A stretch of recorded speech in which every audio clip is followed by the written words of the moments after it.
I'm ready. Hi, everybody, and welcome back to another edition of the Beyond the Cage podcast. I am your host, Jim Graham, and back this week is the Juice, Dave Sadler. On this week's show, we're going to cover some of the top headlines in mixed martial arts, including Vanderlei Silva not having a lifetime ban anymore, a little more about the Reebok deal, and, of course, World Series of Fighting released one of their champions. Talk about that. Also, this past weekend, there was a Bellator fight, Bellator 137.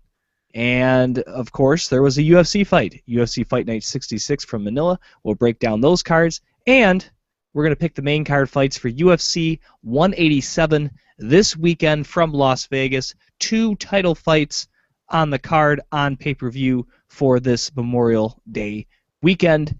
And I now pass it over to the Juice, like I said, returning after a week, not vacation, but a week off from Beyond the Cage at least.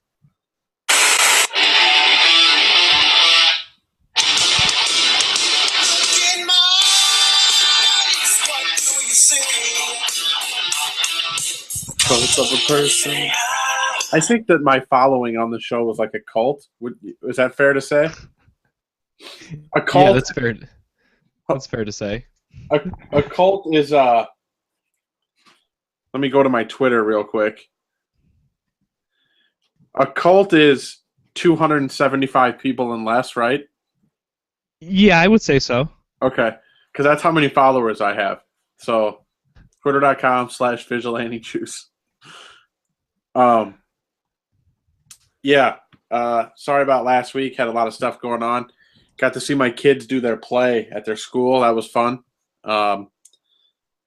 Yeah, it's pretty good. Kind of jam-packed, but I'm back, and there's a lot of stuff going on. Let's get into it.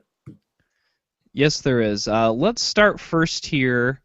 Just kind of a real quick note, kind of a sad note, but Corey Hill, for those of you who don't remember, he was a member of the Ultimate Fighter Season 5, and he was a man that probably the tallest guy, I don't know if there's a record, but as far as I know, at least in the UFC day, probably the tallest guy ever to compete at 155 pounds, standing about 6'5".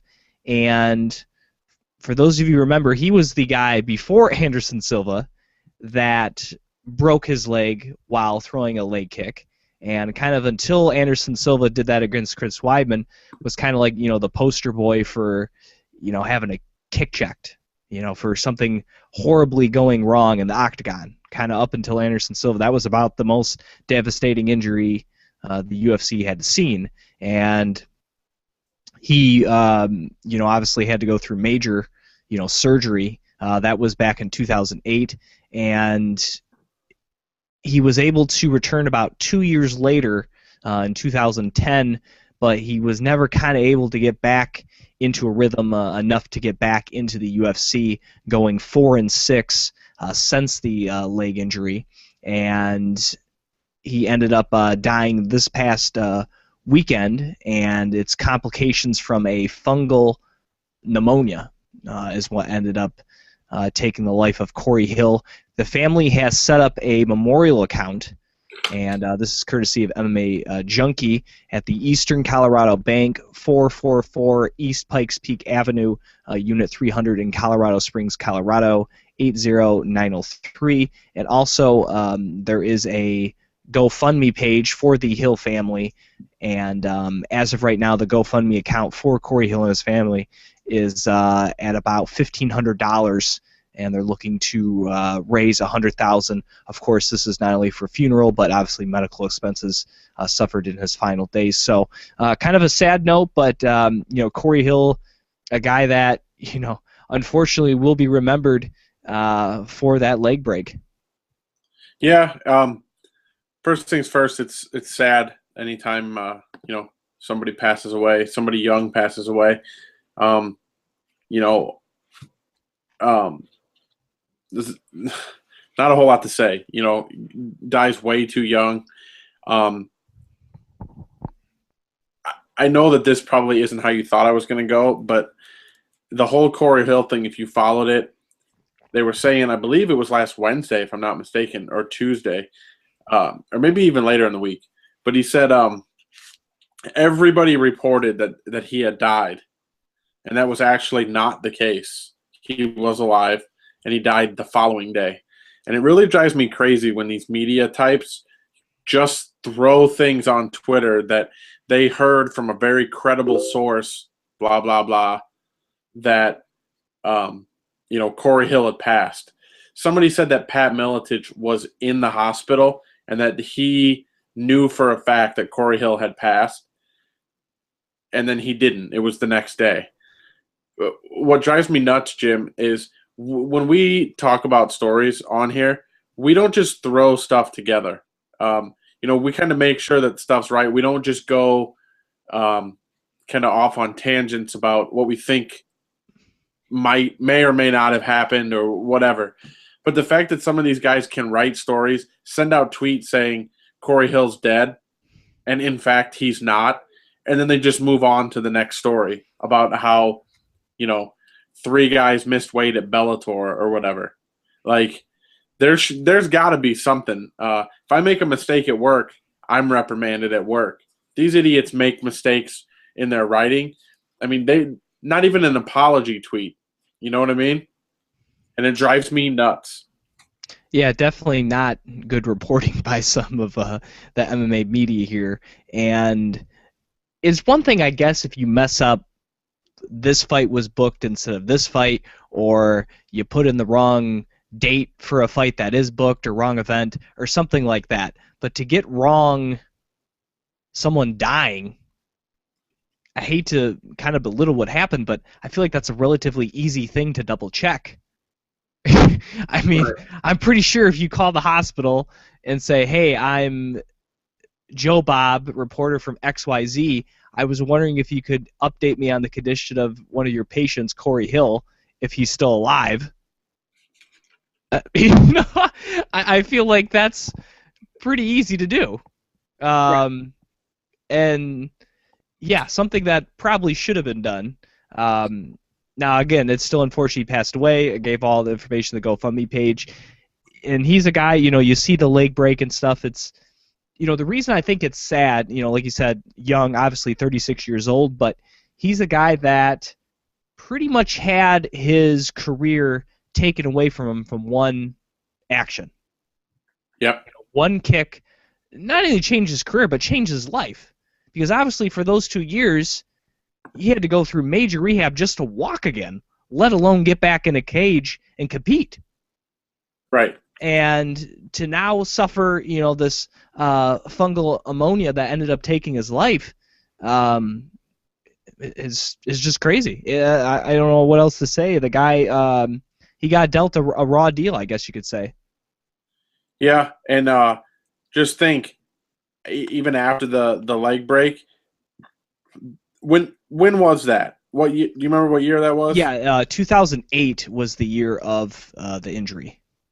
Okay, yeah. So that was December of 2008, and then for all of his next fights, there's something like 1, 2, 3, 4, 5, 6, 7, 8, 9, 10, 11 fights after that. He was always hey, that's the guy who broke his leg. Like nobody. It's kind of one of those things like you're remembered for that. Like everywhere he went, it was always, hey, that's the guy who broke his leg. Guys asking for autographs. Hey, here's a picture of your leg snapped in half. Will you sign it for me? Like, craziness. But, yeah, unfortunate, and MMA media types, step up your game now. And like we said, if you want to support Corey Hill and his family, search for the Hill family on GoFundMe if you feel the need to make a donation. So. All right, let's get off the sad news. Let's get to some happy news, and this is news courtesy of you and I, Dave, here on Beyond the Cage. As we kind of already broke the news a little bit on our Facebook page, Dave and I are running a UFC Fantasy Pick'em for UFC 187. If you go to the UFC.com page, you go under Fantasy, it says UFC Pick'em. If you don't have an account already, sign up, join account. It's free to do. And search for the league Beyond the Cage. Join the Beyond the Cage League. make your picks for UFC 187. If you are one of the top 3 people on our league for UFC 187, the points based on pick'ems, you have a chance to win some prizes. That's what I'm getting to. This is our next prize giveaway contest. One of our prizes will be a pack of UFC mystery cards, including 1 autograph and 1 relic card. So we have that. That's our 3rd place prize. Our 2nd place prize, actually both or our next 2 prizes are fighters from UFC Fight Night Adelaide that just happened in Australia. So the 2nd place prize here will be this nice signed photo of Kylan Curran, who fought on the undercard. She unfortunately lost to Alex Chambers, but had a great performance up until she got caught in that armbar. So there's a nice signed photo of her. I'm sure she'll be back again. Like I said, had a great overall performance. And then the main prize, I just got off the phone with this guy, and the video will be up shortly of me talking to him. And that's our good friend Smilin' Sam Alvey, fresh off another first-round knockout. He was kind enough to sign some photos as well. And so first prize, I got this nice photo here of Smilin' Sam Alvey right there. So those are the top 3 prizes for the winners here in our Pick'em contest. Like I said, if you haven't joined already, UFC.com, Fantasy Pick'em, sign up and join the league. It's easy. Beyond the Cage, you'll see it, make your picks, and maybe you'll win a prize. Hey, guess what? You even get points with UFC rewards for joining our league. That too. If you haven't already joined a fantasy league, or maybe you have but looking to get more points and more picks, it does apply to your UFC rewards account as well if that is something you are doing. So go do that. Yeah, you can actually do it right now while listening to the show. So go do that, and you have obviously until UFC 187 starts to make your picks. Hey, when I just gave that information, you should have gone with the. You should have gone with what they say in the movie Major League. You should have said, "Dynamite drop in, Dave." Should have said it just like that. I forgot about that. Was it Monty? Was his color guy? He was fly ball caught. Boy, Monty's not the best. He's the best color man in the biz for a reason. Oh, I can go on about Major League all day. All right, well, yes, like I said, after the show, I will upload our interview with Sam Alvey. We tried to get Sam here on the Hangout, but as you can see on our Facebook page, but sorry for the delay. The delay was trying to get Sam on here, and it didn't work out. We're still working on the kinks on trying to get some live people here in the studio on the show, but maybe for next week's show, we're going to test some things out. I have a new program that may or may not help us in that category, so we shall see, but we're always trying to improve Beyond the Cage here. So speaking of guest of Beyond the Cage, Dave, our good friend, the Funk Master, Aljamain Sterling, he took to his blog this past week, going off on Reebok, and of course, as of right now, Aljamain Sterling would be in that first bracket of the Reebok deal, the 1 to 5 fights. So for his next fight, his 4th fight in the UFC, he will make $2,500 for the deal. Obviously, I guess technically for his next 2 fights. So here's a quote that he wrote in the blog. The deal can work, but major changes need to be made. Tenure is not an ideal way to do it because up-and-comers like myself, and he mentions some of his teammates, Ali Aquinta, Felder, Elias, Ortiz, Almeida, Dariush, will get the shortest end of the stick. We're becoming more of a familiar face, but what do we get? Cool, bro. Welcome to the top 10 or top 15. With being a hot commodity, you'll earn a kick-ass $2,500 with $5,000 maybe as a bonus. Good for you. He continues on, LOL, it's a freaking joke. I love how organized and how smooth the UFC is ran, but geez, man, this is just bad. I gotta try to fight more, which isn't the worst in my opinion, but just so I can make $2,500 more, I feel like a big winner is being ranked 6th and 8th in the world. Sterling continues on to say, I agree with President Dana White and what he says about all other major sports leagues having a unified outfit/look and not being able to have other companies on their uniform. My issue to counter that statement is we're independent contractors. MMA is not a team sport or on the grand scheme of things. So things are very difficult for us. We don't have a union or an association to speak on our behalf. We don't have a salary per year to live on. We fight, we get paid. There's no in between. There's no sitting out of the game and still collecting a paycheck. So again, our sport is very different.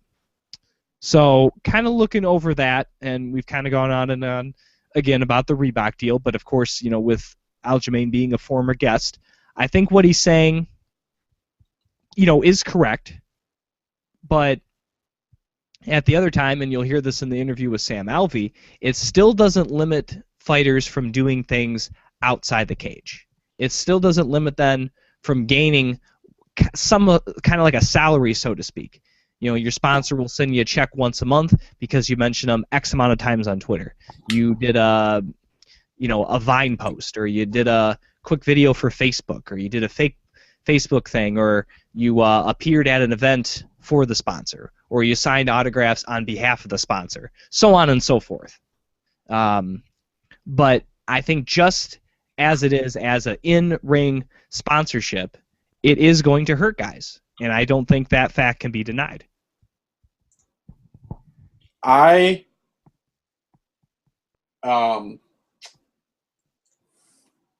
Listening to everybody complain about the Reebok deal is getting a little bit sickening. You're right. You are independent contractors. He's 100% right. If you're an independent contractor, then you can find work anywhere. I mean, if you're an independent contractor, that's a plumber, right?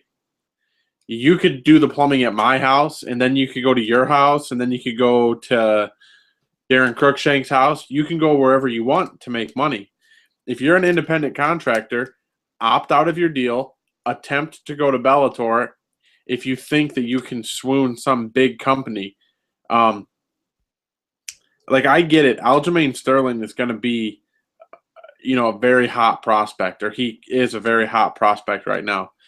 But if he goes to Bellator, do you think that Hayabusa is going to throw $200,000 at him for a fight? He's unproven. You know what I mean? You have to be creative and instead of tweeting about how awful it is, why don't you tweet out some companies who sponsor you and make a couple extra bucks? You know what I mean? And he's still obviously young. In, like I said, he's only fought 3 times in the UFC, 11 in overall. So it's not like he has a lot of fights built up, in his career. So I think he'll realize the situation to move forward and talk with his management team and see where to go from there. But I will say, though, Dave, in his defense, like I said, he's not completely wrong, but that low bracket, I think we mentioned that, 2,500 is pretty low for that first bracket. You have to admit that, though, on that low bracket. But that's, in the grand scheme of things, in the UFC, think about it from their point of view. 500 guys on the roster, and a lot of them fit into that 1 through 5 bracket. Look at the guys who were on the Manila card, on the undercard, on Fight Pass. I didn't know anybody's name until about 5 fights in. Do those people do they need to have $30,000 in sponsors? I mean, no, I don't think. Not 30. I'm talking about setting that $5,000 should be the low mark, not 25. I think that's a nice little bump. That's all. I could see it being 5, but like Aljamain said in his post,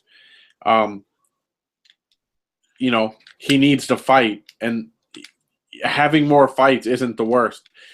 Perfect example of how to market yourself. Felice Herrig is going on American Ninja Warrior tomorrow. I think she leaves. And if you don't think that the outfit that she's going to wear is going to have Almax Nutrition on it, which is one of her big sponsors, you're crazy. She's going out of her way to do something different to where her sponsor can get out and be seen in front of the public. She's thinking outside of the box on ways to earn the money that Almax wants to give her. All right, let's move on here and get off of Reebok, and let's get to, speaking of something different. That's what Jessica Aguilar is about to do. Announced this week, World Series of Fighting has released their current strawweight champion, Jessica Aguilar. And, of course, Aguilar is looking to hopefully move on to the UFC and compete there and hopefully have her dream of becoming the unanimous number one 115-pound fighter in the world. And good on World Series of Fighting for allowing her to pursue bigger and better fights. But this still goes back to, if I can find when she was officially signed here, I think she was signed, I want to say last year, Dave, or late 2013. And you and I were very critical of the deal. Not from the World Series of Fighting, because it was a great boon getting her, but to Jessica Aguilar, because it didn't make any sense, because all the best fighters in the world at 115 pounds at that time were in Invicta. And unless you really needed the money, which I think might have been the case for Jessica Aguilar, if you wanted the best fights, you should have went to Invicta. Right. And had she gone to Invicta, Dave, and all the stuff that ended up happening with the UFC purchasing the strawweight division and the Ultimate Fighter and all that, she could very well already be the UFC champion. If she would have signed with Invicta when she was a free agent, she probably would have got invited to Tough 20. She could have very well won Tough 20 and could already be the UFC champion. But she instead opted to go to World Series of Fighting for a little more money, maybe a little more prestige and showtime. And what did that really do for her? She beat 3 nobodies for World Series of Fighting and became their champion. Did that really extend her prestige? Did that really make people go, oh, Jessica Aguilar's for sure the number one fighter? She was already considered arguably the number one strawweight before she went to World Series of Fighting.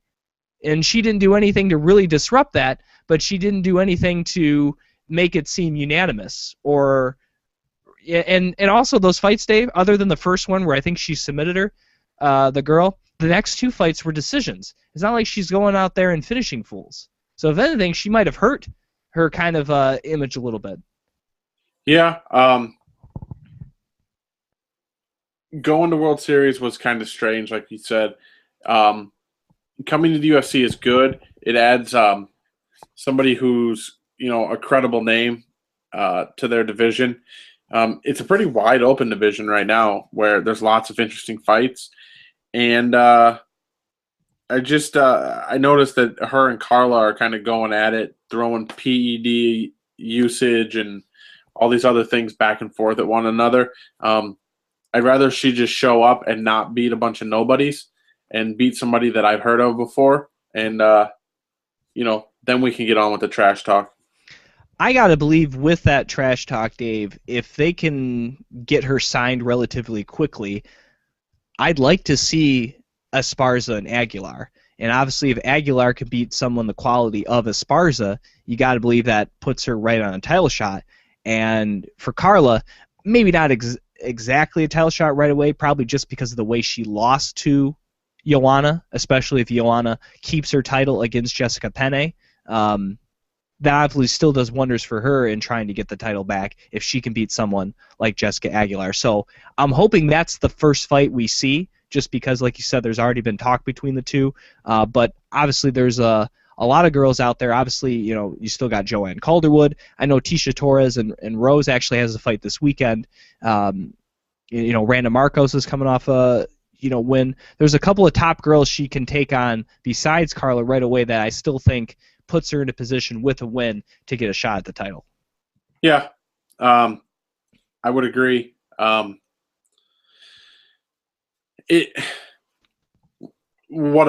thing I'm interested is to see when Aguilar comes over. Is it? We've talked about it before that there's a big difference between being the Strikeforce champion and then coming over and being an elite star in the UFC. And when is the last time Aguilar was pushed? That's what'll be interesting, because the opponents that she's beat before have, for lack of a better term, been pretty easy. So what's going to happen this time? Anybody that she fights that's in the 115-pound division, I think is going to push her harder than the last 3 fights. Let's get to our last note here in the headline section, and that is about Vanderlei Silva. As I mentioned earlier this week, a Nevada District Court judge threw out the lifetime ban applied to the former Pride champion by the Nevada State Athletic Commission in early last year, sorry. And Vanderlei Silva was handed this punishment after he did not show up for a random drug test ahead of UFC 175, which would have been a fight against Chael Sonnen, and then that's when the lifetime ban hit, and then Silva announced his retirement from MMA shortly afterwards. Now, looking at the Silva camp, again, I'm getting this information courtesy of a MMA Junkie article by Brent Brookhouse. The Silva camp is likely to view the ruling as a partial victory, with this order clearing out the lifetime ban. However, Vanderlei's lawyer, Ross Goodman, had also hoped to have the entire case wiped away by the NSAC, since they did not have jurisdiction over their client, since Silva was technically not licensed in Nevada at the time. However, today's ruling declared otherwise, and Silva will now again have to face the NSAC to determine his punishment for skipping out of that 2014 test in May.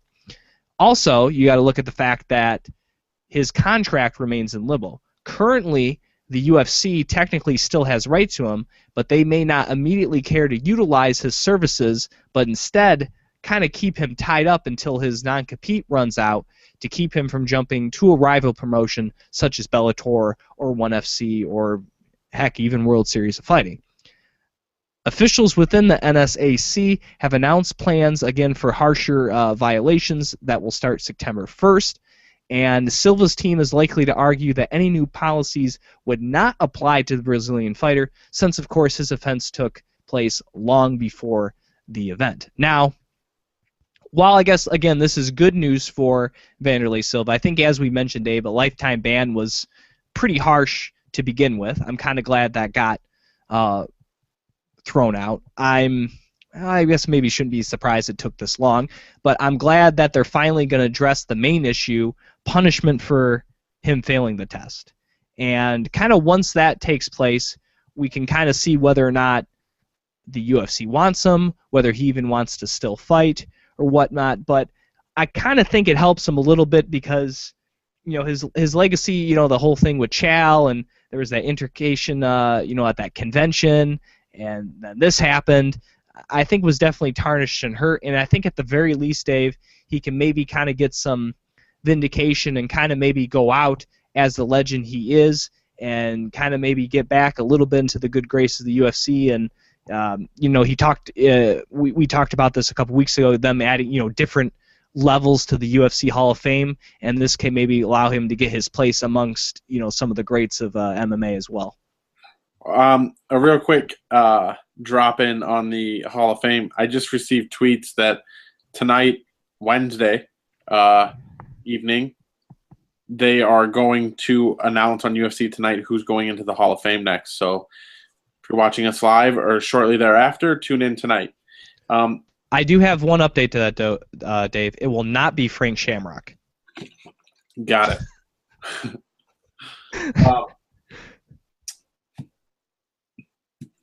Vanderlei.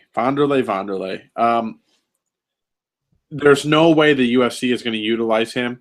They're going to let that contract run out before he goes off to Bellator or ONE FC or whatever the case is.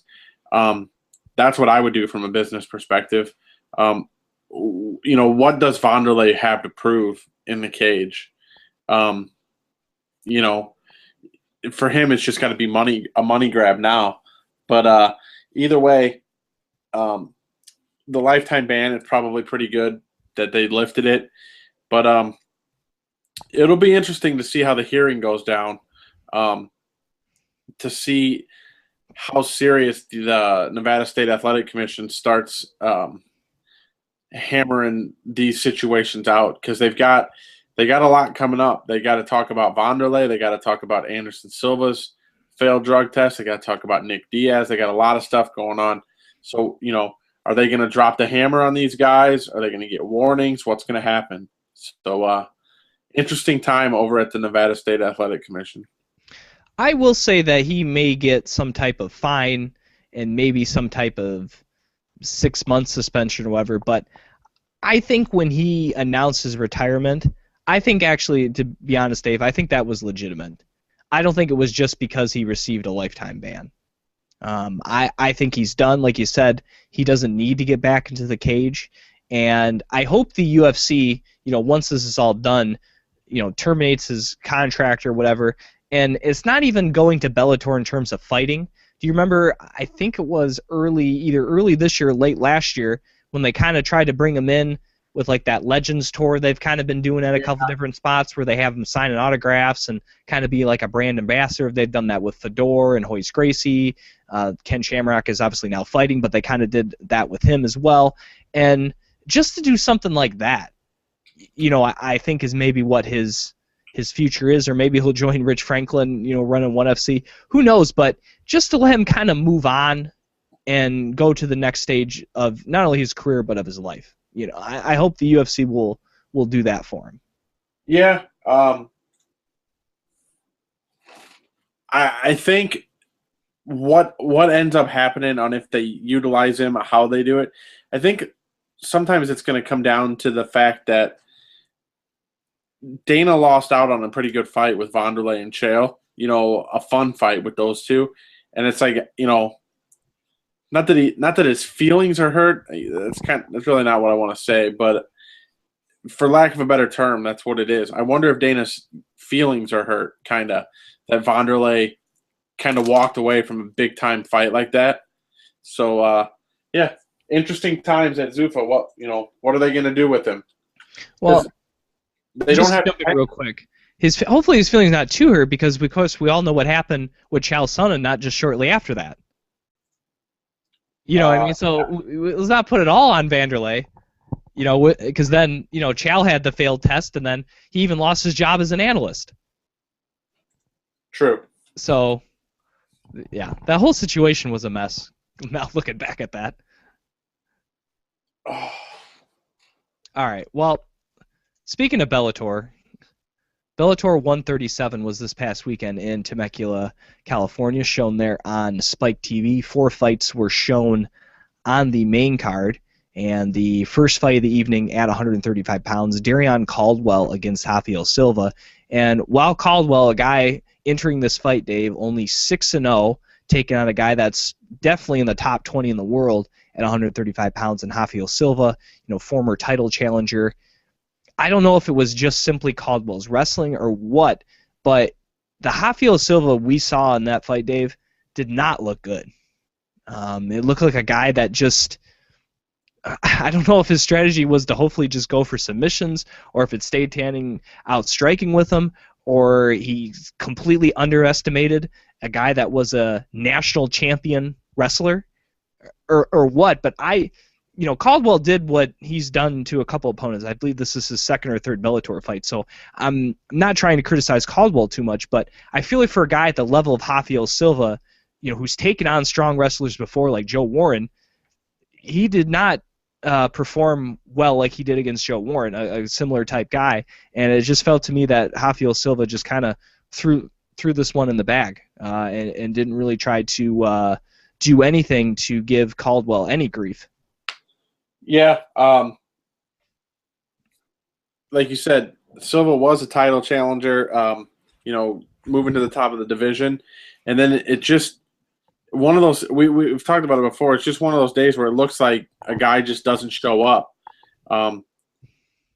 Probably going into that fight, I probably wouldn't say that Caldwell had was the favorite heading into that fight, but sometimes guys just don't show up, and I think that was the case Friday night. The next fight of the evening, Fernando Gonzalez against Curtis Melander, and I'll tell you what, Gonzalez completely outsized in this matchup. 5'9", 170 against Melander, 6'2", probably ballooned up close back to 200 pounds, if I had to imagine. Yeah. And man, what heart on Gonzalez. I mean, he just kept on trying to come forward, trying to get inside. And kind of John Jones-esque from Melander with those push kicks to the knee and thigh. Those had him messed up, especially in that second round. You could tell it was bothering him. And Melander did his best to establish that range, stay out of the pocket, and this has happened in several fights, Dave. This Gonzalez guy, he is just tough to put down, and he's just going to keep on coming. And in that third round, he had a situation, with Melander's head down. He jumped for a guillotine.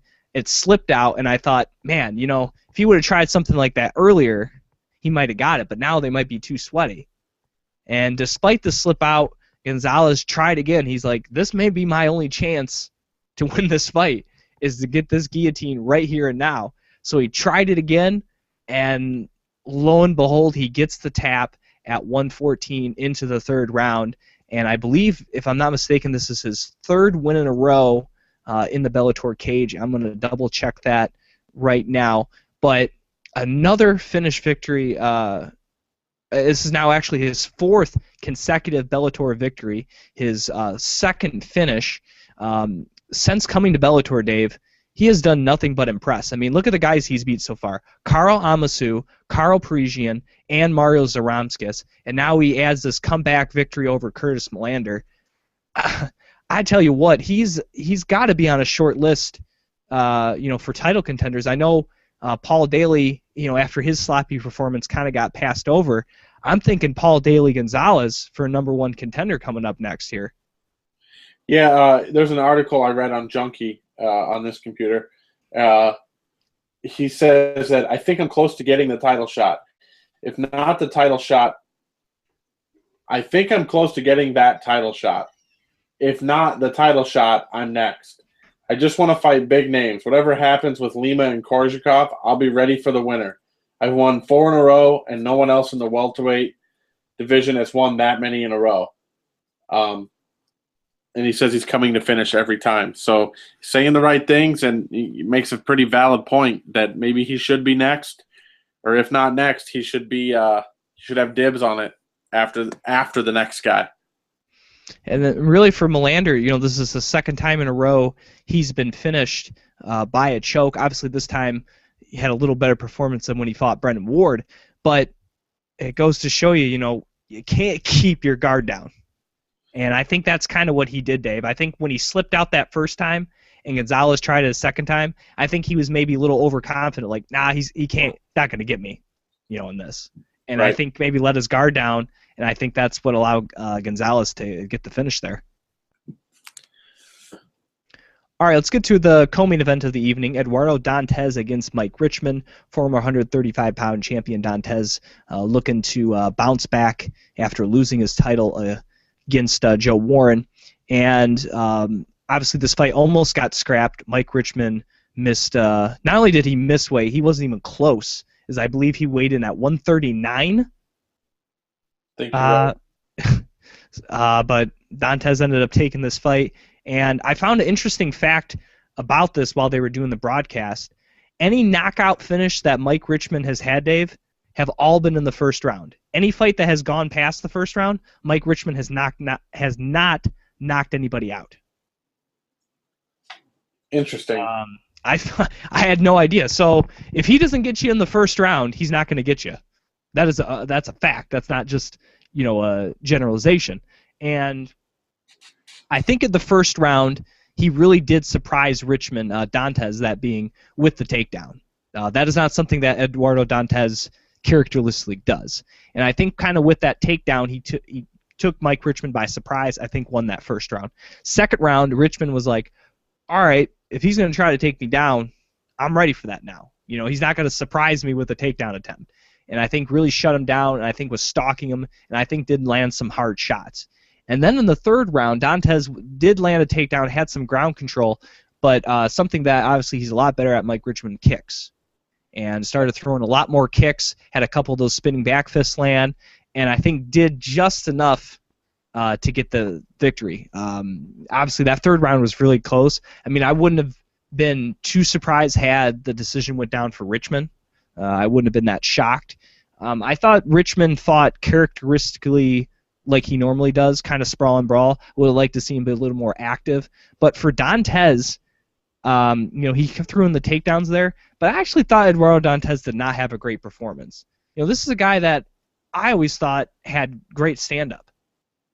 And you kind of look at this fight, Dave. I don't know if it was the power or him not just wanting to get in close or what, but I actually thought Eduardo Dantes had a pretty horrible performance. Probably the worst performance he's ever had in Bellator.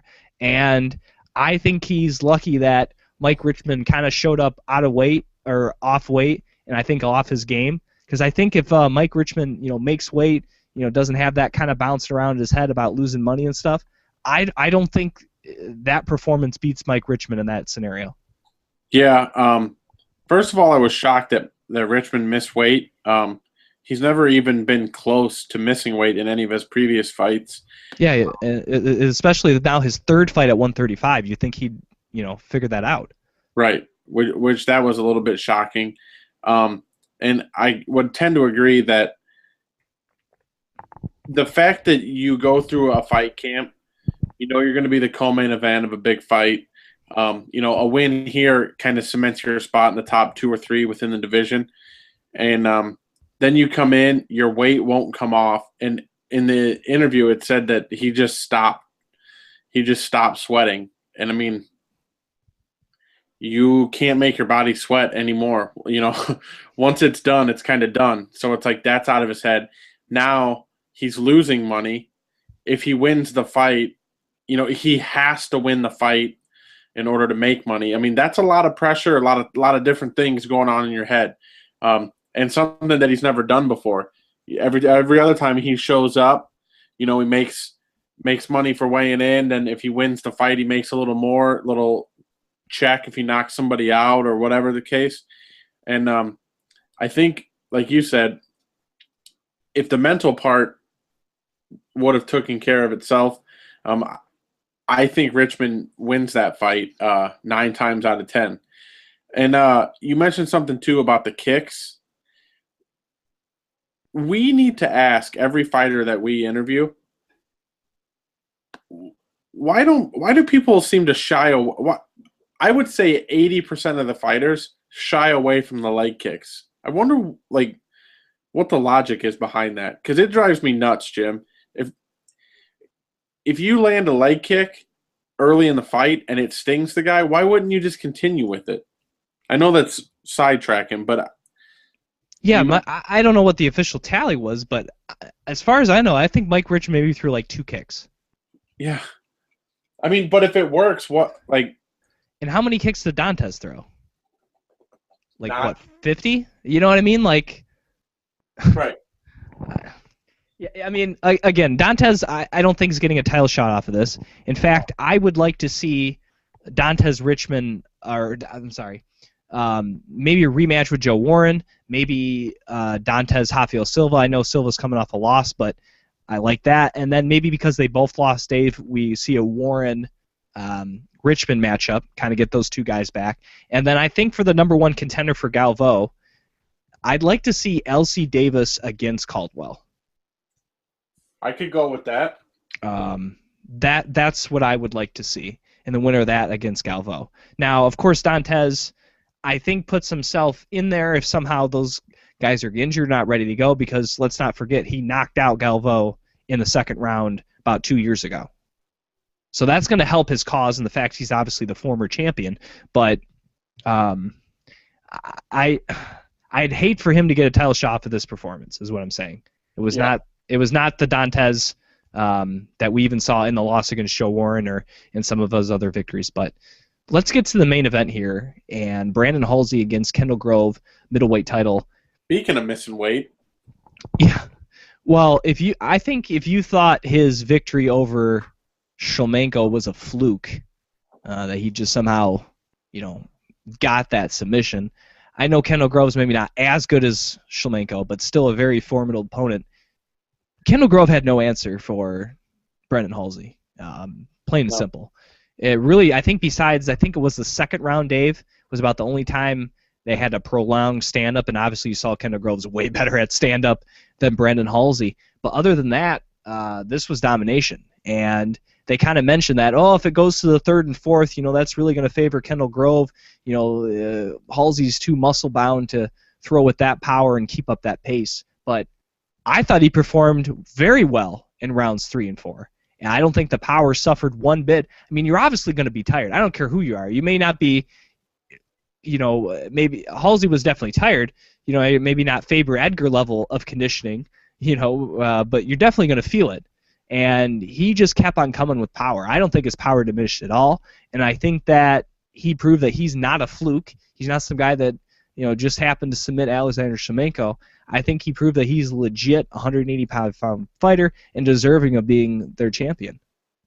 Yeah. One thing you don't have to worry about was Halsey being gassed from the weight cut, because apparently he just stopped. He just gave up.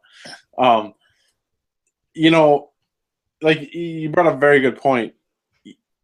Punching somebody is an activity that's going to tire you out. That's a fact. Halsey's got everything. He's got power. He's got submission. He's got some ground game. He's a tricky matchup for anybody trying to come after that belt. And, this past Friday was no exception, aside from the hiccup on the weight and the fact that he's no longer the champion, even though he won. A couple minor details. I guess if you're Halsey, yeah, you blew the weight cut, you lost your belt, but hey, you won the fight, and everything else seems to be good. What do you think they'll do? Does he get a chance to get his title back because he was victorious? I think so. It's kind of like, remember that rule the MFC has, where like if you miss the weight, you're not the champion, and the fight happens as a non-title bout. But if the next fight you get one more chance, and if you make weight, you can fight for the title. If not, you're cut. Remember how like the MFC instituted that policy? I think that's what you do. You put Brandon Halsey against. Honestly, I know he kind of had that drug testing thing, Dave, but I honestly don't think that's why he beat Melvin Manhoef. But I think you run back Halsey, Shlemenko too, and as long as none of them miss weight or have drug testing problems, have that be for the vacant middleweight title. And if he makes weight, great. If he doesn't, you cut him. I think that's plain and simple. You give him one more chance. Here's where there's a problem. And this is going to be the longest segment ever on Bellator in the history of Beyond the Cage. Middleweight division, correct? Is what Halsey is. I'm going to read you every middleweight on Bellator's roster. All right? And I know you said I know that you said Shlemenko and Halsey too makes sense. I like that. But listen to these names. Jason Butcher, Francis Carmel, Rafael Carvalho, Dan Kramer, Kendall Grove, Melvin Manhoef, Doug Marshall, Tamden McCrory, Mikel Parlo, Benji Rodich, Ben Reeder, Brian Rogers, Joe Schilling, Shlemenko, and Brennan Ward. It's not the deepest division. And when you were talking earlier, I went and looked at the bantamweight division as well. It seems like a lot of these divisions in Bellator are loaded at the top, but there's not a whole lot of substance behind it. Don't you think that Halsey runs through 80% of those guys?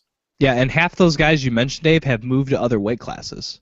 They have not updated. Well, hey, you can't be mad at me, Jim. I'm on BellatorMMA.com. Which, as we know, is just a great source of information. Always up to date. Always factual. Bellator.com. That's their saying. No, but, yeah, there's not that many guys. That's what I'm saying. Shlemenko has to be in there. Now, Carmel obviously fought his whole UFC career at 185, debuted in Bellator at 205. Now, if Carmel wants to be, I mean, he probably get a title shot at 205. Neither of the division's that deep for Bellator, but that's a guy I guess they could try at 185 as 2. He has more of a name recognition. They can throw him in. Obviously, with Shlemenko maybe facing some suspension time here, but I think, again, just because it was such a quick thing and still people might call it a fluke, I just think that's a better fight to build up than him against Carmel. Yeah. Well, I mean, I was looking at it, and like Doug Marshall's on there. Doug Marshall can definitely knock him out, but if he doesn't, it's going to be a long night for somebody like Doug Marshall, you know? Right. And same thing with Joe Schilling. Yeah. I think that's a guy a lot of people are starting to like, but yeah, not someone that obviously has the grappling credentials. Yep. All I right, told well, you that was going to be the longest segment on Bellator in the history of the podcast. it's been a while since we were that long on Bellator, but I think it's because it's been a while since Bellator had a fight too. Hey, be prepared. 4 weeks from this coming weekend, Kimbo returns to fenced-in combat. That's right. All right. Let's get to the UFC. UFC Fight Night 66 from Manila, shown on Fox Sports 1, the first ever UFC event in the Philippines. Did you get up at 6 and watch the Fight Pass? No, not at all. I had it recorded and watched it later that evening. Yeah, definitely was not up that early. Yeah, somebody posted on Twitter. It says, you know who gets screwed on this Manila card? And then some guy chimed in. He said, yeah, people who live in California, because the prelim started at 2 in the morning. Right. That's funny. The first fight of the evening in the featherweight division, Levon Makashvili against Mark Avita, the hometown guy there for the Philippines. Honestly, Dave, I know our good friend Alex White, he was supposed to be in this matchup. He was supposed to take on Avita. And no offense to Makashvili, but I think Alex White would have been a little more willing to strike with Avita, and I think would have been a little more action-packed. Makashvili definitely got the win. He definitely took Avita out of his game, but not necessarily the greatest of fights. Again, kind of took this on short notice, but got the win. Just he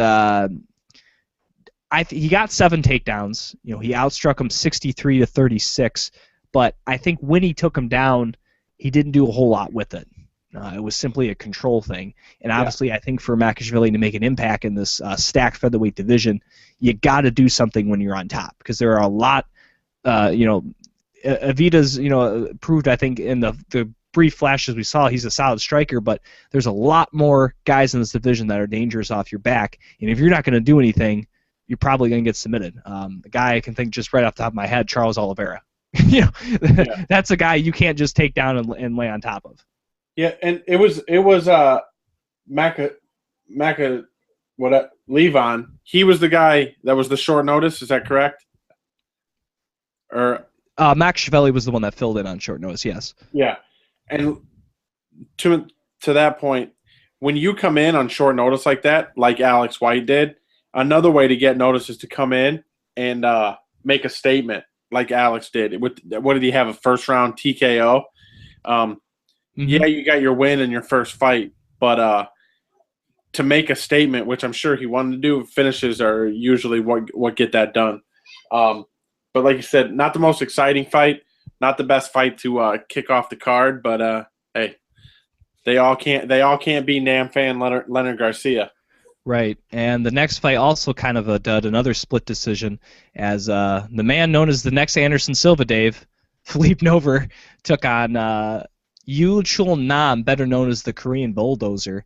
And I think early on, Nover had the right strategy. Not get hit with power shots by the Bulldozer. Get in close, try to make him work in the clinch, and get on top of him. And I think Nover in the first round definitely did that to perfection, as he took him down 4 times in the first round and outstruck him 25-4. And then I think once the Bulldozer realized, all right, he's not going to strike with me, I got to be ready to grapple, he seemed to kind of flip a switch and really take Nover out of his game plan. How do you like outstriking Nover 30-12 in the second round, and then 22-17, and he also landed 2 takedowns, 1 each, in rounds 2 and 3, where Nover was only able to land 2, and those were all in the second round. And I think Nam, in my opinion, I thought took both rounds 2 and 3, thought was going to walk away with the victory, but the judges went the other way, split decision, Nover. And I think it was because that second round. I don't think anyone can deny that Nover won the first and Nam won the third. I think that was very apparent. It was how you scored that second round. And even though he got the 2 takedowns, Dave, I didn't think Nover did that much, and like I said, I just read off the striking numbers. I mean, he got outstruck almost 2-1. That's a big disparity. I don't care if you did take the guy down twice. If you're clearly not dishing out damage, something has to be said for that. Yeah. When they read the scorecards, I was all like, and then I was like, because Felipe Nover, I didn't have it for him. Like you said, it wasn't the most exciting fight. I had it for Nam 2-1, like you said, the second and the third. I don't see what Nover did in the second to sway enough judges to win the fight. But, yeah, what are you going to do? But speaking of non-exciting fights, those two are done. So now we can move on to an exciting fight.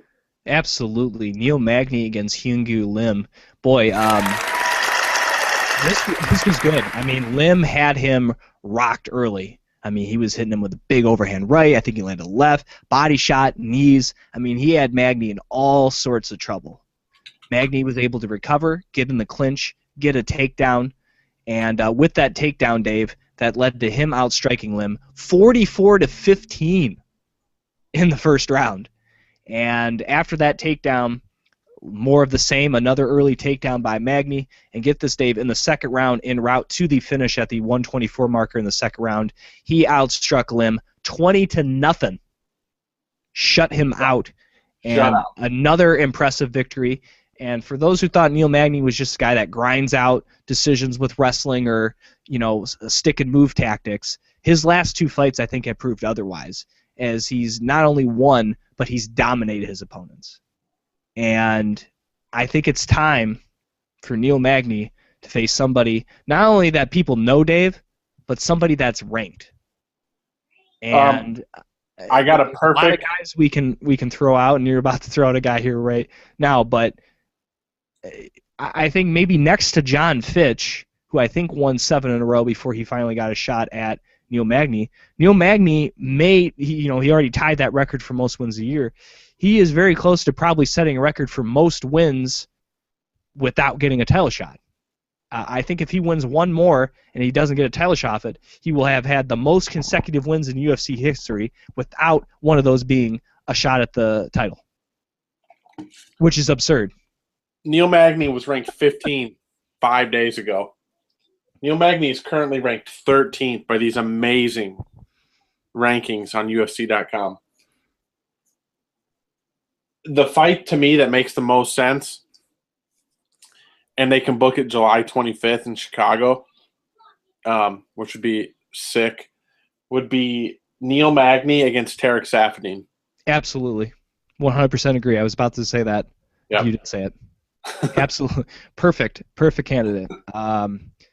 The only other exception that I will take is if Dong Young Kim wins his fight Saturday and he wins it quickly, I would take that. Yeah, he's good. And I think who's Kim fight? Do you remember? Oh boy. He's on the undercard. Yeah, hang on. Let me see if I can get that here real quickly. I just think because everybody else between Kim and Saffiedine, Ellenberger, I believe, has a fight. They don't want to fight him again. Or Gastelum is on the Mexico City card.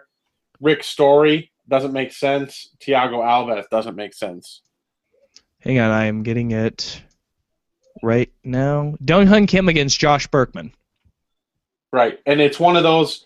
I was talking to my brother Steve, and he said if Berkman wins, that's a solid win over Dong Hyun Kim, and if Neil were to fight Berkman, that's a solid victory over kind of a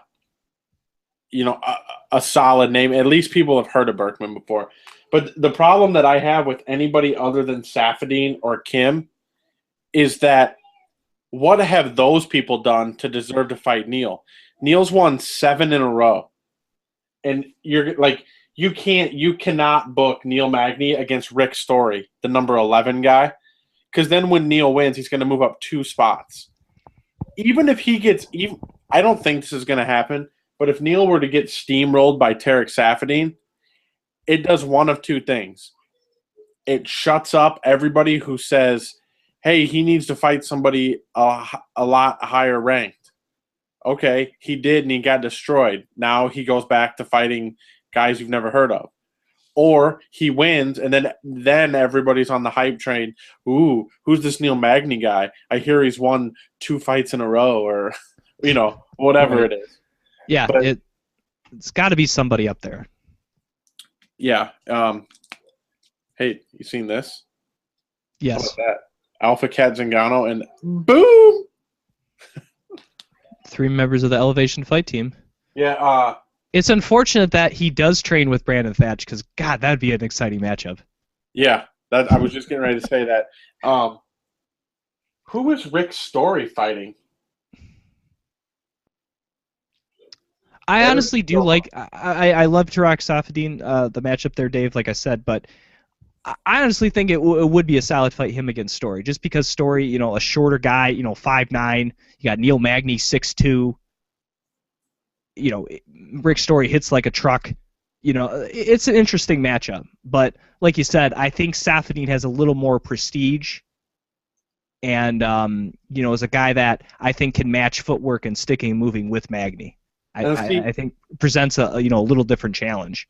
The terrible person in me looks at the fact that Ellenberger's fighting the Wonder Boy in July. That if the Wonder Boy falls off the card, I mean Neil didn't take a whole lot of damage, so and see that's where Neil kind of gets himself into a situation. If he was going to fight Tarek Saffiedine, I think Neil beats him on a full camp. Can Neil Magny beat Jake Ellenberger on a couple weeks' notice? I don't know. But he'll take the fight. He will. Right. So the next fight of the evening in the middleweight division, as Mark Munoz took on Luke Barnott. As I kind of said in the breakdown, I think this was the perfect guy for Mark Munoz to go out. Not a guy that's very explosive, very fast, or a guy that's really known for being a finisher. And I think with the exception of the second round, Dave, where I think Munoz just kind of had an adrenaline dump after such an explosive and kind of fast pace, hearing the crowd and everything, he really regained himself in the third round there, and I think just really took it to Luke Barnott. Overall, actually, Barnott outstruck Munoz 98-43, but obviously that's mainly because the second round there, he outstruck him so egregiously, 37-9.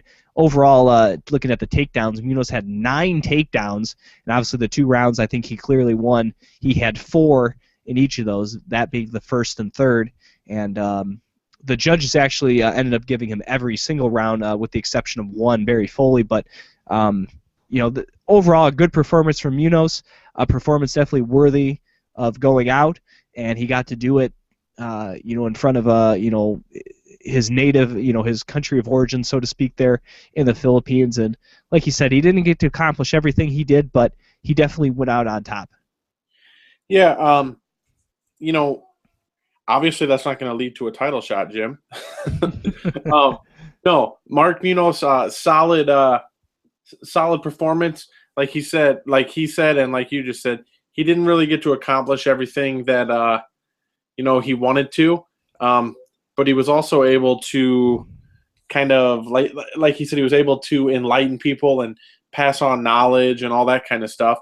And, sometimes it's not about the end result, especially, like, think of guys like Ebersol and, guys who have been kind of on that journey. Whenever Brian does hang up the gloves, in the same way with Munoz, I'm sure when they first started, they wanted to be world champion. But I bet their journeys along the way, all the places that they've trained, all the, fighting in the Philippines, Brian fighting all over the country, like, it's just one of those where the journey was pretty awesome. And, I mean, he was a professional athlete, and he got to do things that 99% of us will never get to do, and he was pretty good at what he did. So, all in all, good career for Mark Munoz. I hope the UFC takes care of Luke Barnett, because that poor guy was put in a situation right there where he had nothing to gain. All right, let's get to the co-main event of the evening here. Gegard Mousasi against Costa Filippo in the middleweight division.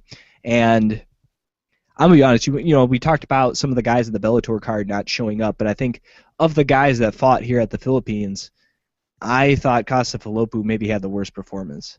Now, I still got to credit Gegard Mousasi, but Costa Filippo, one of his sticking points, Dave, is that he had good takedown defense. That's kind of been one of his trademarks in his career, that he's been able to sprawl and brawl and get people to box with him. And most of the time, what happens? He outboxes them. This time, however, Gegard Mousasi, also known as a great striker, kind of looked at that and said, all right, if I stand up with this guy for 15 minutes, there's a good chance he could knock my block off. Now, sure, maybe I can knock him out, but why take that risk? Let's see what I can do out grappling them. Let's put some of that, jiu-jitsu prowess I have to work. 4 of 4 on his takedowns. And every time he took him down, Costa did not get back up, with the exception of the second round. Took him down one time first round, outstruck him 30-4. Took him down twice in round 2, outstruck him 44-6. Landed that early takedown in round 3, Dave, outstruck him 63-2. I mean, this was just an awful performance by Costa Filippo. I mean, Gegard obviously took him down. He held him there. He hit him in the face. Something should be said for that. But at the end of the day, he didn't do anything to really threaten with the finish. And for Costa, he did nothing. He didn't threaten with any submissions. He really didn't threaten with damage, offense, elbows or anything. And he really didn't work that hard to. Oh, I'm sure he was working hard. I shouldn't say that, but he didn't do enough to get back up to his feet to try to box Gegard. And great performance by Gegard, a second win in a row for him, but this was an awful performance by Costa Filippo. Yeah, I just tried to say like 7 words right there and nothing came out. Terrible performance. A chance to not just be that guy that's number 10, 11, 12 in the division, a chance to make a statement over a guy who's just keeps getting better and better and better in every fight. And, Mousasi was able to win. You read the stats, and it doesn't look good for Costa Filippo.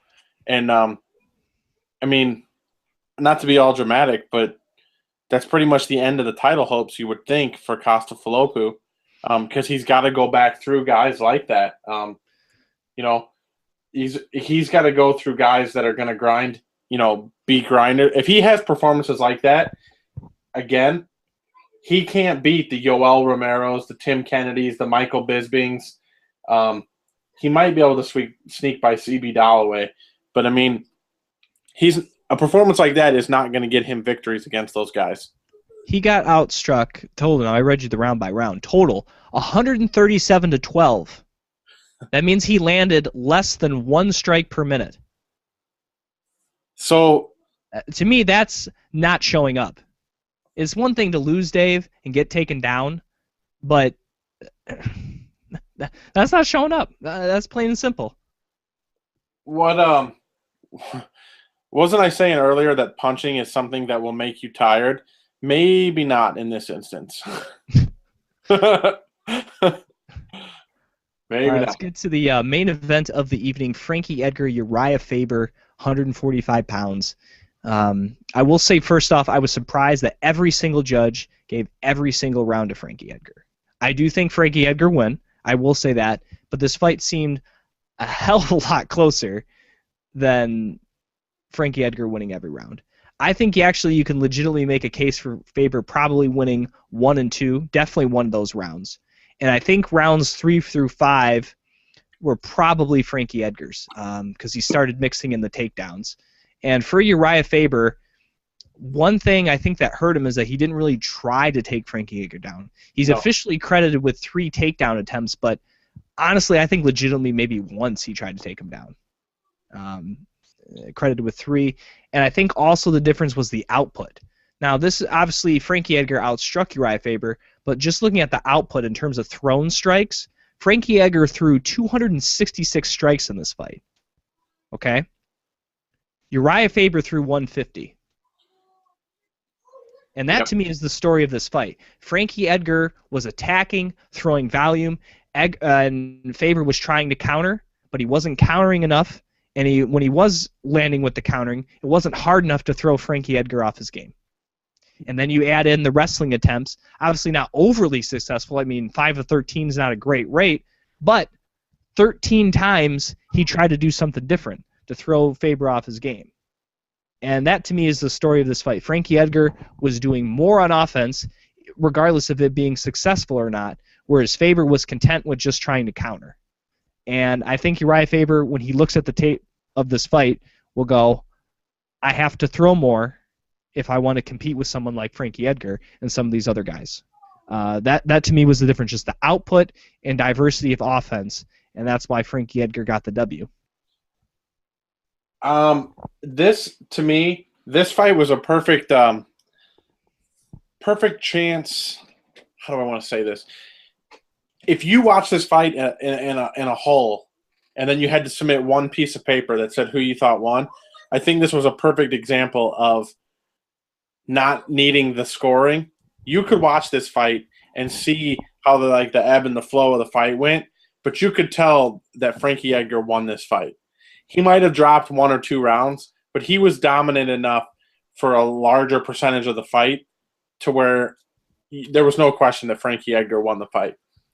Second thing, Uriah Faber, if I'm him, I thought he looked all right at 145. At 135, you have to deal with TJ Dillashaw, Renan Barão, guys that you fought 1,000 times before. Freshen it up, move to 45, and if I'm him, you call out Aldo McGregor. You keep talking smack about Conor, and when Aldo wrecks Conor, then you just send out like a little tweet and say, see, told you, and then get yourself a big money fight against Conor McGregor. You know what I mean? I don't think Faber's going to win the 135-pound belt, but there's at least interesting fights at 45. I mean, why not stick around 45? There are. Honestly, I would like to see him fight Dominic Cruz for their trilogy. I would like to see that fight happen if Cruz can ever get back healthy. Yeah. Other than that, there's not a lot of interesting fights for him at 35. I know there's been talk that he may fight Dillashaw, but let's be honest. They're too good of friends. I don't think they would do it. I honestly don't think it would happen. They're really good friends, and I don't know if anybody would want to fight. I mean, don't you think that Faber taught Dillashaw a lot of what he knows, and vice versa? Yeah, I mean, Hey, we're done with this card, right? That was the main event? Yep, we're going to move on to 187 here. All right, real quick before we go to 187. So I was looking at the rankings and the list of the people that I thought Phillip Hu can't beat. Mm-hmm. Do you have any idea who Ron Carneiro is? Yes. Okay. I know that his last fight he submitted Mark Munoz. Okay. What else do you know about that guy? Not much. Okay. I know that he destroyed Mark Munoz in his last fight. That's about it. And I just want to prove they're kind of moving him up the rankings there. I think what do they have him, like 12 or 13? No, I just want to prove something to you that Beyond the Cage rankings that you can find on Facebook in the notes section are way better than anything else online. And here's why. This guy, he won his first fight in the UFC in April of 2007, loses to Fitch in June of 2007, wins again at UFC 79. Write that down. UFC 79. Goes on a 2-fight losing streak at UFC 85 and 88. Okay? Okay? You follow me? Still with you. Ridiculous. So he loses at UFC 88 in September of 2008. Jim, you were in high school still. That was the first year of college, but yeah, very close. So he loses his fight. I say this again, September of 2008. Comes back, wins a fight February of 2015. 7.5 years later. One win, ranked 15 in the UFC. Are you kidding me? Oh my God. These rankings are awful. And we got our boy Sam Alvey, who's won 3 consecutive fights with 3 knockouts. Not right. Right? Yeah. Anyways, oh my God. I don't know if that's more of a detriment to Sam or a detriment to everyone else in the middleweight division, but yeah, yeah. All right, let's get to UFC 187 here, Dave. Very, very excited for this. First fight of the evening in the flyweight division. We have a pair of former title contenders as Joseph Benavidez takes on John Moraga. Looking at Benavidez, 8-2 in the UFC. His last fight was a victory over Dustin Ortiz at the Fight Night in Austin, Texas. 9 of his 21 career victories are by submission. Moraga, 5-2 in the UFC. His last fight was a victory over Willie Gates at UFC on Fox 13, and 8 of his 16 career victories are by submission. Now, obviously, both these guys have already lost to Mighty Mouse. In Moraga's case, got dominated. Didn't really have a chance. In Benavidez's case, looked dominated again. I think that honestly, I was going to get to that. I was going to say that first fight, Benavidez Mighty Mouse, was pretty close. The second one, obviously, not so much, as he got knocked out in the first round. But obviously, both these guys, very up there in the flyweight division. Honestly, I think Benavidez, kind of like his boy Uriah Faber, might have to move back up a division to get some, title hopes and shot, because I don't think he gets another shot here at 125, but still fighting for Moraga. Obviously, if he can beat Benavidez, he puts himself right back in title contention. Like I said, that first fight wasn't amazing and obviously didn't have a great performance, but if he can beat a guy like Benavidez, obviously there's not a long list of contenders for Mr. Mighty Mouse Johnson, so that kind of puts him back in the hopes. But stylistically, Moraga's probably more powerful. I think striking-wise they're a little even. I would say Benavidez is a little faster, but obviously the difference is going to be the wrestling. Joe B has some great wrestling, great submissions, and I think will attack early and often with takedowns and submissions, and I wouldn't be surprised if he actually walks away with a submission victory, and it's really on Moraga to try to keep this fight standing to give him the best chance of winning. Yeah, it's a good fight to kick off the pay-per-view card. I think it's going to be very entertaining. The 125-pound guys always deliver, very few boring ones. And, these are guys that, Moraga was kind of thrust into the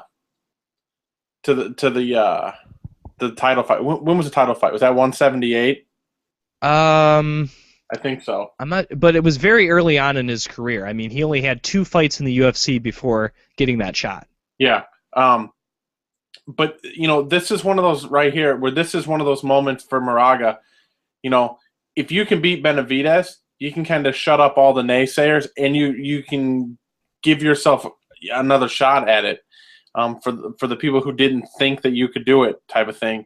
And for Benavidez, a victory here cements you as clearly the number 2 guy in the division outside of Dotson. Will the UFC book it? What would that be? A third time? Fourth time? Third time. Yeah. I don't know if they'll book it again, but if you're Joe B, just keep on Joe B-ing it, And speaking of John Dodson, this fight coupled with Dodson against Makovsky really paints a picture of who's next for Mighty Mouse. Oh, yeah. A lot of people obviously are looking at the Makovsky-Dodson more as the number 1 contender as opposed to this one. But honestly, if depending on the performances of Dodson and Makovsky, and somehow Moraga does beat Benavidez, Moraga's right in there too. Just because, like I said, he kind of got thrust in there early. He hasn't got a second shot like Benavidez has. So I think he's an interesting guy to kind of throw in there if he does get past Benavidez, who, other than Mighty Mouse, nobody's beat. Yeah, I just looked at the undercard. There's a lot of fights. People need to tune into Fox Sports 1. There's a lot of fights for every division that are a big deal. Namajunas is back. Uriah Hall's on the card. We already talked about the welterweight fight. Then you just mentioned the flyweight fight. That's a pretty good undercard right there. And Mike Pyle is Yeah, on the undercard. He's always win or lose. He's usually pretty exciting. yeah, he's on Fight Pass, so I'll watch it, but I don't know if anybody else will. We go from the little guys, Dave, to the really big guys. Heavyweight division, Travis Brown against former UFC heavyweight champion Andrei Arlovski. We got Travis Brown 8-2-1 in the UFC. His last fight, a very dominant victory over Brendan Schaub at UFC 181, and 13 of his 17 career victories are by knockout. Looking at Arlovski, 12-4 in the UFC. His last fight knocked out Bigfoot Silva down the fight night in Brazil that they main evented a couple of months ago, and 16 of his 23 career victories are by knockout. If Travis Brown wins, Dave, I believe he puts himself in line for a title shot. I truly believe that. Now, if he wins, maybe not impressively, maybe we get a Brown-Stipe matchup. I think if Arlovski wins, he gets Stipe. He might get Stipe win or lose, but I think if Arlovski wins, Stipe is a very likely candidate. I just think because Brown hasn't got that shot already, he's exciting. I think they will probably give that to him. But stylistically, if Arlovski can get this thing out of the first round, he has a chance. Now, Arlovski, kind of here in these last couple of years, has kind of been noted for having a glass chin. Now, obviously, he can still stick and move and still have some power like the best of them, as proved by knocking out Bigfoot Silva, but he can't take too much damage from Travis Brown. And I think also noted several times, you don't want to get in the clinch with Travis Brown because he will throw elbows at your head and then you'll be knocked out. He's done that like 3 or 4 times now. So for Arlovski, your footwork and your sticking and moving like you're capable of doing has to be on point. If he can accomplish that, and again, like I said, get this to the second, third round, he may have a chance to get a victory, Dave. But if he can't overcome that early storm by Travis Brown, he's going to be lying knocked out on the canvas. Yeah. First of all, notice my Travis Brown going? Notice that? Yeah, this is a fight. I think this is a fight that's going to get Travis Brown back on track and with a victory. I do like the Stipe matchup. I think that's a very good way for him to go. What does Arlovski have left? What does he have left? A, to prove, and B, is he just in it for the money? What's he doing? He hasn't looked impressive in his time back, but yeah, Travis Brown is legit number 3 in the heavyweight division, and I don't want to spoil my pick, but yeah, I think what can Brown do for you? Oh, I did think of a good matchup. If Arlovski loses, I would like to see Arlovski Crow Cop. There you go. That would be that would be the kind of fight that Crow Cop needs. I mean, you have obviously Crow Cop when he was in his prime, throwing that left head kick. Who was in his prime over here being the UFC champion, Andrei Arlovski. That would be a great matchup for both, and that's an easy main event for any card, for any fight night card. Yep. All right, let's get to the next fight of the evening in the lightweight division as Donald Cerrone takes on John Medeski. Medeski obviously filling in for Khabib Nurmagomedov. 6-3 in the UFC is the Canadian. His last fight just a couple weeks ago at UFC 186, where he knocked out Shane Campbell, and 9 of his 13 career victories are by knockout. Looking at Donald Cerrone, this is incredible, Dave. He came over, I believe, in 2008. 14-3 is Donald Cerrone. He already has 17 fights. It's ridiculous. Arlovski, right? I know he left the UFC, but I just read off Andrei Arlovski, 12-4 in the UFC. Donald Cerrone already has more fights than Andrei Arlovski. In total time, Andrei Arlovski's probably been in the UFC for like 10 years. Great. Anyways, last fight, a win over Ben Henderson at UFC Fight Night Boston. Currently riding a 7-fight winning streak. and 13 of his 27 career victories are by submission. Now, I know losing Khabib on this card against Cerrone kind of diminishes the matchup and the fight for Cerrone a little bit, but it doesn't lose in its importance. If Cerrone wins, he still gets a title shot. I don't think that's getting taken away from him. But obviously the fall from a loss is a lot harder to Medeski than it is Khabib, and can set him back a lot farther than losing to the Russian. So Cerrone has to be mindful of that. And striking-wise, I think Medeski maybe has a little more power overall striking with the kicks, in the knees and everything. I think Cerrone is overall the better striker, but the difference to me is the grappling. Now, Cerrone's not a guy that really tries to go out there and take guys down, but I think in this fight he should maybe try to mix it up and do that, because I don't think Medeski can handle the jiu-jitsu skills of the Cowboy. And I think very easily, Dave, we could see Cerrone add another submission victory to his credit. I give Medeski all the credit in the world for stepping up, on short notice to fight the best guy he's ever fought in his career, but I don't know if it was the best decision he could have made. Yeah, two things. On UFC.com, Cerrone's got his picture, and McDessie is still the Ebersol shadow. I feel like McDessie, he's been around forever. Yeah, I just read his record, 6-3 in the UFC. He can't get a picture? Like, what is this, Bellator.com? Yeah, you would think. No, there's a couple of interesting things. Cerrone should win this fight. I don't think that's – it's a lot like the Bellator fight we were talking about earlier. Can McDessie come in and knock Cerrone out? Absolutely. Do I think it's going to happen? Not really. I think that they're both well-rounded guys. I think Cerrone's more well-rounded. The problem that I see for Cerrone is if he wins, he 150% deserves a title shot. No question about it. You have any idea when Rafael Dos Anjos is going to fight again? Once down, Cerrone wins. I mean, like... yeah, if down Cerrone loses, yes, that creates a whole different picture.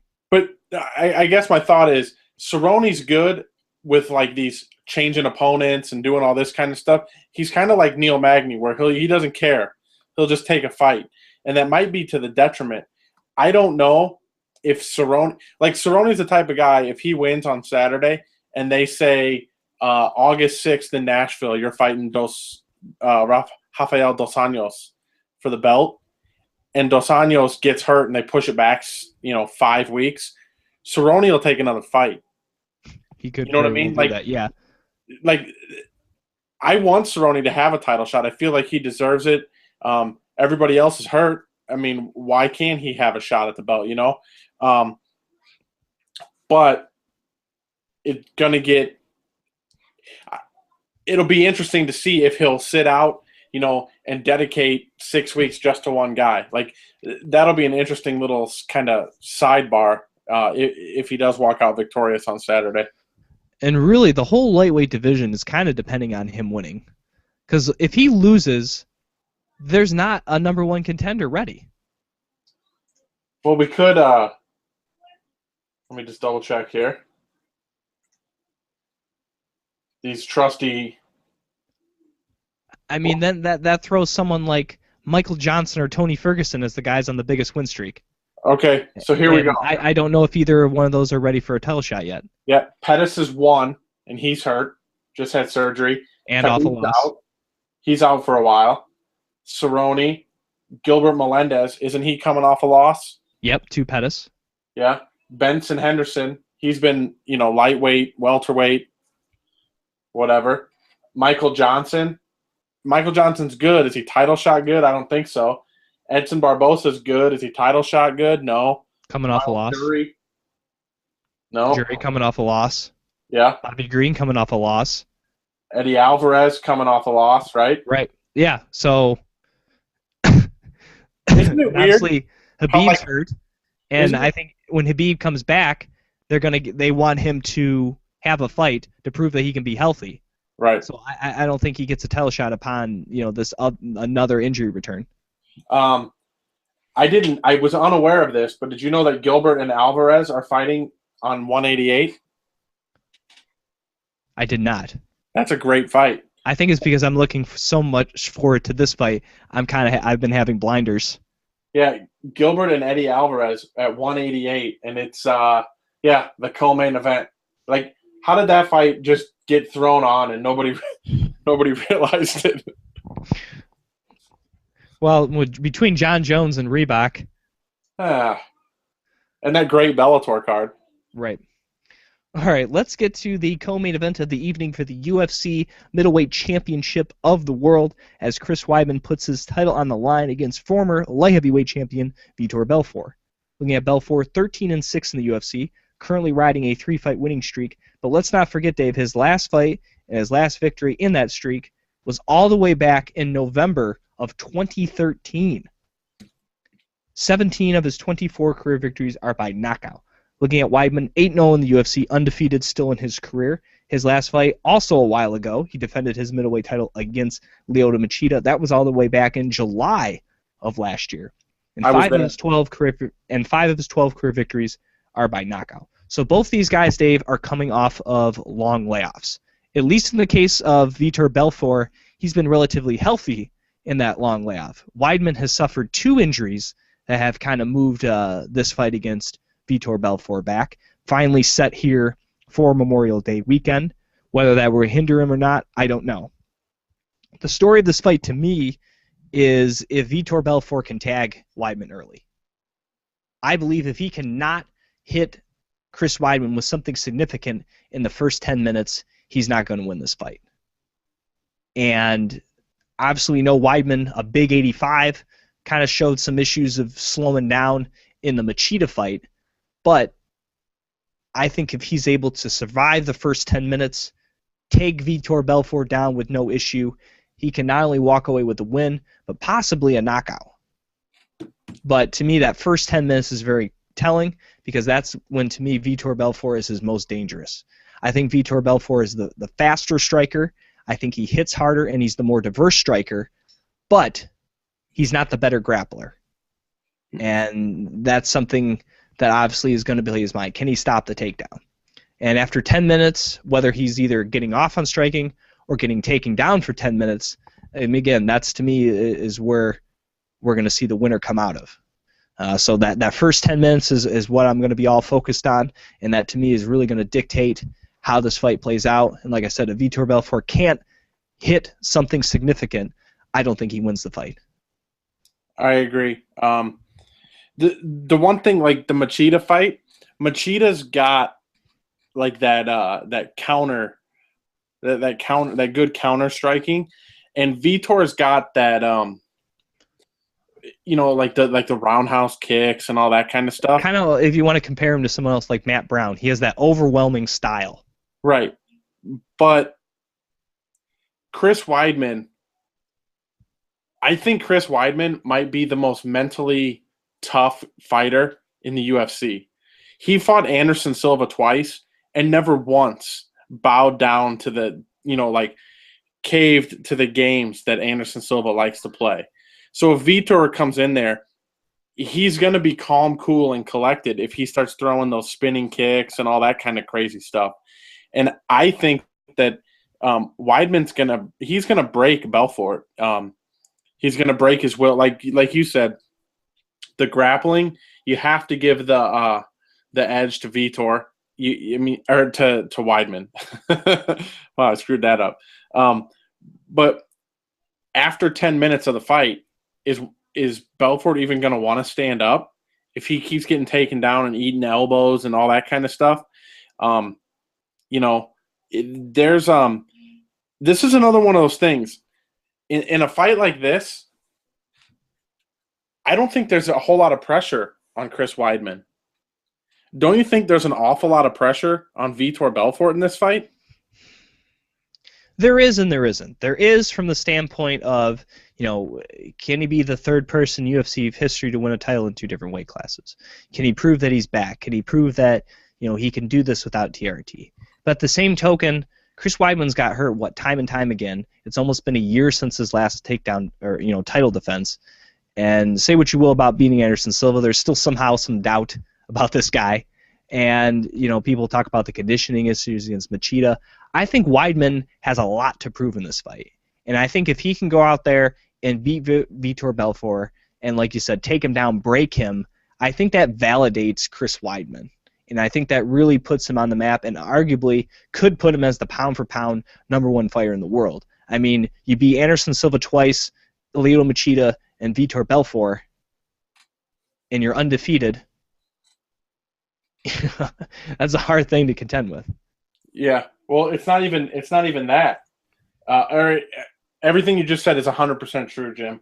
I don't want to say it that way, but everybody that he's beat is exactly true. But go back and look at like his other victories. He destroyed Mark Munoz, and then remember the Maia fight. He out-Maia'd Maia for 3. You know what I mean? 11 days' notice. Yeah, like he's been nothing short of dominant, and it's ridiculous that. Okay, if he beats Vitor, then he's one of the greatest. Like, this dude has done nothing but dominate everybody who's been put in front of him, and he just has to keep proving it over and over and over again.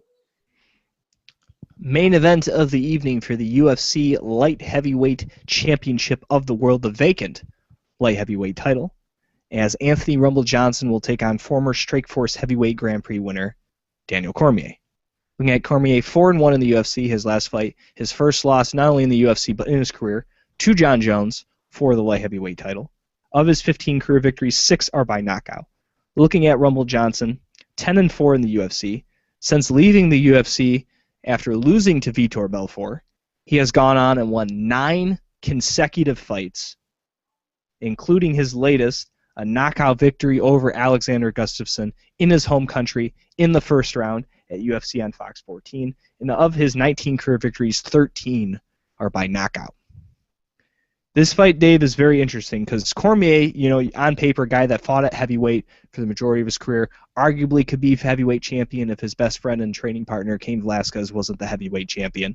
Moves down to 205, has a couple of very impressive victories over Patrick Cummings and Dan Henderson, gets the shot against John Jones. While he didn't beat him, I thought still had a pretty overall good performance against John Jones. Maybe kind of was a little overzealous, maybe kind of gassed himself a little bit, but I will say this, though, Dave. I think he hit John Jones harder than anybody else.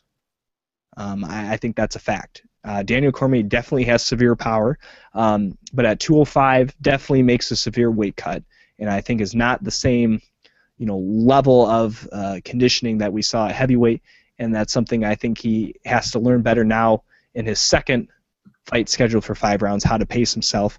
And Rumble Johnson, the guy that just about his whole career weight has been an issue, has found a home here at 205, and I think I've said this once and I'll say it again, kind of Rampage Jackson 2.0, a guy that can sprawl and brawl, a guy that can hit like a Mack truck, and a guy that is just fast and furious, and a guy that is just a bad dude. And I think for Daniel Cormier, you have to try to tie up Johnson in the clinch. You have to try to outwork him in the clinch, get his arms tired, and then maybe, in rounds 3, 4, 5, maybe then you can kind of showcase your strike and knock him out that way. I think you're going to have very, very tough time taking this guy down, regardless of your wrestling pedigree. Ask Phil Davis, who has a great wrestling pedigree. Ask him how taking down Rumble Johnson went. Oh, wait, he didn't take him down. That's right. This guy's tough to take down. And I think that the strength advantage that Cormier may have, I think will be able to be countered by the speed of Rumble Johnson. I mean, Jones is fast, but it's more about length with him. And I don't think Daniel Cormier in any division has fought a guy as fast and hits as hard as Rumble Johnson. And maybe that's giving my pick away, Dave, but I'm just not sure how Cormier deals with the hand speed of Rumble Johnson. Yeah, a couple of interesting points in this fight. One, have you been seeing the ads for this fight about first time in forever that we've had that it hasn't been John Jones? Right. Have you seen those? What do you think about those ads leading up to the fight? It's interesting because obviously John Jones was the face. Now he's not. He's thrown under the bus. but you got to build a fight. And Yeah. I think throwing his name in there, whether good or bad, it does it. Again, I don't think this matchup loses that much not being John Jones. Again, it kind of has, someone's O's got to go, so to speak, kind of a mystique with Johnson's winning streak. But nonetheless, this is a great matchup. Yeah. Great matchup. Like I said before, the day it was announced, the one thing that I have is that this is a title fight. This is not an interim belt, nothing. Like, this is the belt. And Cormier doesn't have a full training camp. I would love to see this fight with both guys preparing to fight each other for the full, training camp. Cormier was probably in shape anyway, but he had to kind of rush to put things together, bring in guys similar to Rumble, all that kind of quick and in a hurry. Same thing Rumble had to do, but I would just like to see this fight with a full camp dedicated to each guy. I still think it's going to be a great fight. It'll be interesting. Every fight Cormier's been in, with the exception of Jones, he was able to ragdoll these guys. Remember picking up Dan Henderson like a sack of potatoes? He was able to do that. Can he do that to Rumble? I don't know. Can Rumble – Rumble's got the power. Can he hit the chin of Cormier? There's a lot of interesting dynamics to this fight. So we'll see how it plays out. It's definitely worth the order, I think. This is one of the best cards of the year, top to bottom. Like I said earlier, undercard stacked, prelims on Fox Sports 1 are packed, and the pay-per-views packed too. With that said, Dave, let's get to picks. UFC 187, first fight of the evening, flyweight division, Joseph Benavidez and John Moraga. As I mentioned earlier, Benavidez has beaten everybody in the flyweight division not named Mighty Mouse Johnson. I think that will continue in Vegas on Saturday night, so give me Joe B. I will take Joe B as well. Heavyweight division, Andrei Arlovski against Travis Brown. I really want to pick Andrei Arlovski. I really do. But I don't think he's going to be able to overcome the storm of the Hawaiian Travis Brown. So give me Hapa for the victory. I'm going to take Travis Brown. And I want Travis Brown and Stipe in Chicago as well. Donald Cerrone, John Medeski, lightweight division. Like you said, this is Cerrone's fight. He's the pick here. John Medeski, again, credit all the world taking this fight on a month's notice, but it's the Cowboys' time. Yeah. How could I disagree? Co-main event of the evening, UFC Middleweight Championship of the World, Vitor Belfort against Chris Weidman. Again, maybe I'm going against my better judgment, Dave. I think Weidman probably should be the favorite. Strong chance to win, but I just got a feeling that Vitor Belfort is going to be so amped for this fight that he's going to catch Weidman with something he doesn't see coming and get a knockout victory. Again, maybe I'm going against my better judgment, but give me the phenom Vitor Belfort in this one. I'm going with Chris Weidman. All-American. Main event, vacant, light heavyweight championship, Anthony Rumble Johnson against Daniel D.C. Cormier. Cormier definitely has great wrestling, does have good power, good speed, but I don't think his speed is as fast as Anthony Rumble Johnson, and I don't think he even hits as hard as Anthony Rumble Johnson. And I think it's Rumble's time.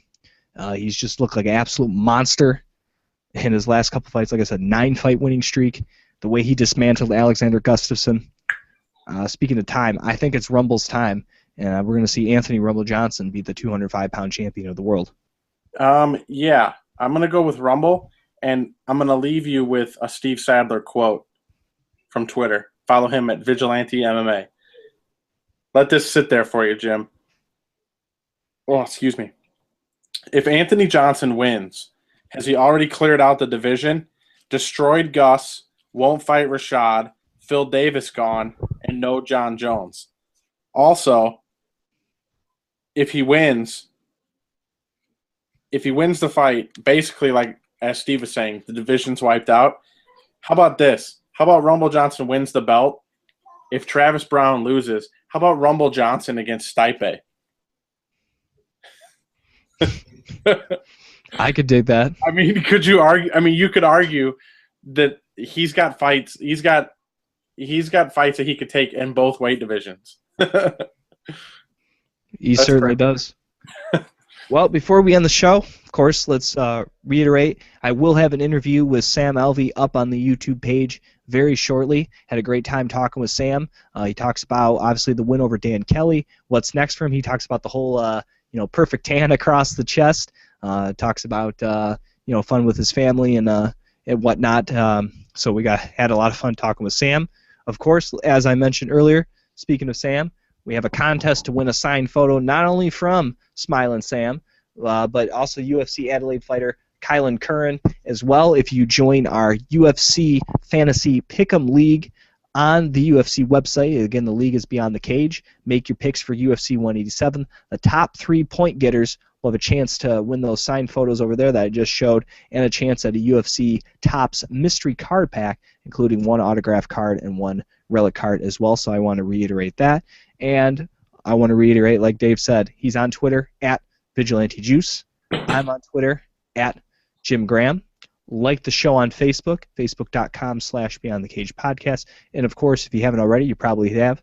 Subscribe to our channel right here on YouTube, youtube.com/BeyondTheCagePodcast. I want to wish at least for the show, a little belated happy birthday to our good friend AJ Hiller, CEO and founder of MMA Signatures. You can check out largest collection of MMA memorabilia at MMASignaturesUSA.com. Of course, our partners up in Canada, Chuck Grace at MMAinsider.net and Ryan Pickup at MMAforlife.ca. Check out those sites for the latest in MMA news and opinions.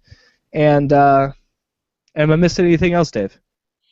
I need to make a correction. Remember that guy that I told you why is he ranked earlier? Oh, Ronan Canero?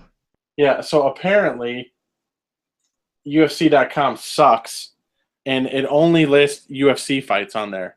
That he Yes. has had a lot of fights outside of the organization. Something like 6. He's won like 6 in a row. But that also goes to my point, Jim. Winning outside of the division should not affect your rankings inside of the UFC. Do you agree or disagree? Agree, because it's not a world ranking. Like they're not ranking guys outside the UFC. You get what I'm saying? Like when you and I do our rankings, we're ranking everybody that fights at 185 pounds. Right. We're not ranking just the UFC guys. So yeah, I would say your record in the UFC matters more than what you did outside the organization. I agree. People are giving me stuff, the business, on Facebook, but I don't care. I'm right. All right, for the Juice, Dave Sadler, I'm your host, Jim Gramm, and thank you for listening to another edition of the Beyond the Cage podcast.